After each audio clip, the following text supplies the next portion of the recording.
مبارکہ کا مفہوم عرض خدمت ہے۔ سرکار کی بارگاہ میں ایک شخص حاضر خدمت ہوا، عرض کرتا ہے آقا قیامت کب قائم ہوگی؟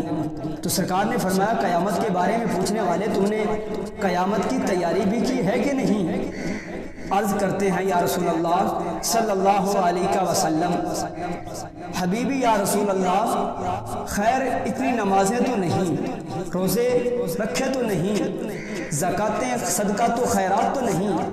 اب کوئی شخص اس کا یہ مطلب نہ لے لے کہ صحابی رسول ہیں اور نماز نہیں پڑھی، صحابی رسول ہیں اور یہ صدقہ تو خیرات نہیں کیے، روزے نہیں رکھے، یہ مطلب نہیں، بلکہ مطلب یہ ہے کہ مجھے نماز پہ مان اور ناز نہیں، روزے پہ مان اور ناز نہیں، مجھے صدقہ تو خیرات پر ناز نہیں۔ عرض کی آقا مجھے صرف آپ سے اور آپ کے رب سے محبت ہے، مجھے آپ سے محبت ہے آقا، میں آپ سے محبت کرتا ہوں۔ تو سرکار دو عالم صلی اللہ علیہ وآلہ وسلم نے ارشاد فرمایا اچھا مجھ سے محبت رکھتا ہے، مجھ سے محبت کرتا ہے تو پھر سن لے قیامت والے دن تو اسی کے ساتھ ہوگا جس سے دنیا میں محبت کرتا ہو۔ عمر رضی اللہ تعالیٰ عنہ عرض کرتے ہیں آقا میری جان کے علاوہ آپ ہر چیز سے زیادہ محبوب ہو۔ فرمایا ابھی تک کامل ایمان نہیں ہوا۔ یا رسول اللہ کب کامل ایمان ہوگا؟ فرمایا ہر چیز سے زیادہ، لا یؤمن احدکم حتی اکون من احب الیہ من والدہ ووالدہ والناس اجمعین۔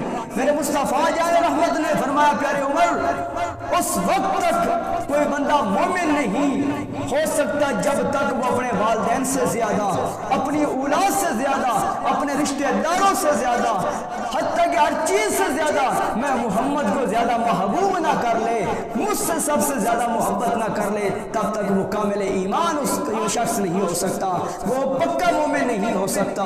تو پکے مومن ہونے کی نشانی یہ ہے کہ دل میں عشق مصطفیٰ کی شمع ہو، دل میں عشق مصطفیٰ کا چراغ ہو۔ جب دل میں اس دل میں سینے میں دل ہو اور دل میں مدینہ ہو تو پھر مدینے والے کی محبت بھی ہو، تو پھر وہ شخص سمجھ لے کہ میں کامل ایمان والا ہوں، میں پکا ایمان والا ہوں، مومن ہوں۔ دعا ہے اللہ رب العزت ہمیں سرکار مدینہ قرار قلب و سینہ صاحب معطر پسینہ صلی اللہ علیہ وآلہ وسلم سے سچی پکی محبت عطا فرمائے اور ایسے محبت پر اللہ رب العزت خاتمہ بالایمان